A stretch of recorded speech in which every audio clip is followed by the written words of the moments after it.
Hey you guys, so I did want to get on here and give you guys a short introduction on how I got my juicy waist length butterfly locks or texture locks, whatever you want to call them. I did use a crochet hook for majority of the work.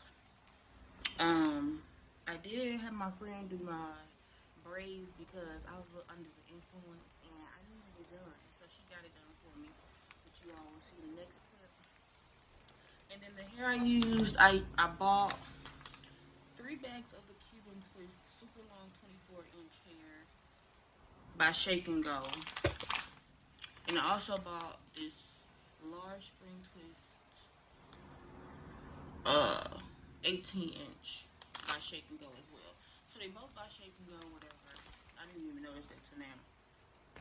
But anyway, they both by Shake and Go. I did buy 3 bags of the Cuban twist hair, and I did buy 5 bags of the large spring twist hair.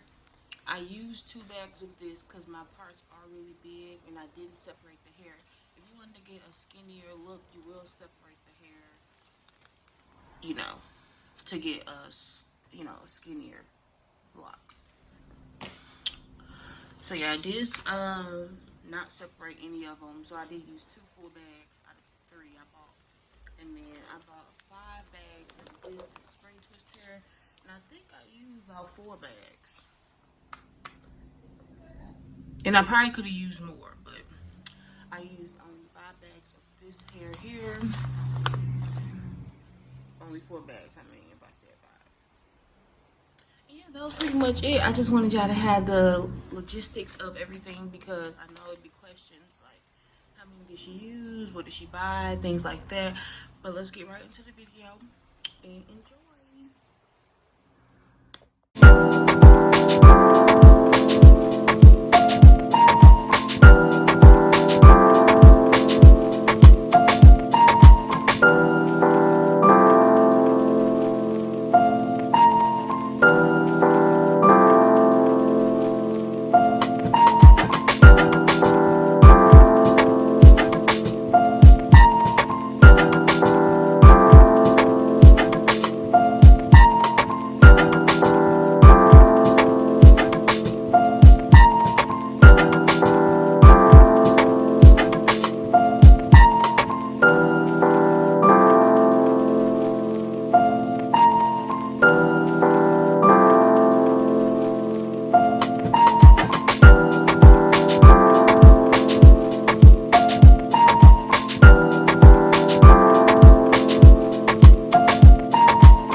Hey you guys, so I did want to get on here and just walk you through how I did my butterfly locks. So I did take my crochet needle and stick it through the braid. Well, I was just showing y'all the texture for real.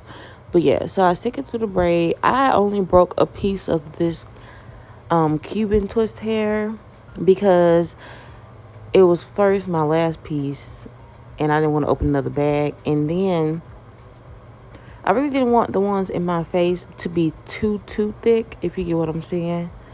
So this kind of worked out for me at the end because it wasn't too thick, but it was still thick enough, of course. And so I usually take about 2.5 pieces of the spring twist hair and for one butterfly lock. Usually I only probably use 1 to 1.5 on regular shoulder length, but for these, since they're long and thick, it took a lot of hair. But yeah, so I'm just doing the thumb method. It's easier for me and it makes me go faster, but I've been doing these a while, so on my clients, so this is not a new style for me. But yeah, I am using the thumb method, which is really easy for me. You also can just wrap really loosely and go back in with a rat tail comb or something similar. You can look at my short butterfly lock texture lock tutorial. Some of my locks on there, I used the rat tail comb to get the loops or whatever because the thumb method wasn't working for me at first, but I ended up just learning it. But yeah, so I just go in and I wrap another piece around and I just keep going. You can secure that by tying it or whatever you want to do, but honestly, I know that it was going to stay, so I don't know. When you do hair, it's kind of like you know what will work or not. But if you were hesitant, you can add like a little dot of nail glue or you can tie it in a knot. It just depends on your preference. But yeah, I did want to get on here and give you the deets on how I did everything instead of just letting you all watch with no understanding. But yeah, I will repeat the process. And if you have any questions, comments, or anything about how I did my hair, just leave it in the comments and I will respond or whatever, you know. But yep, that's how I got this beautiful look. I will probably do these in another color one day because I love these like so much. And I wanted to do like color 30 or something, but yeah, so we'll think about that in the next few videos. Just enjoy this one. I will leave my Instagram in the description box to my hair page and my regular page. And y'all need to check me out. Make sure y'all subscribe, you know, period.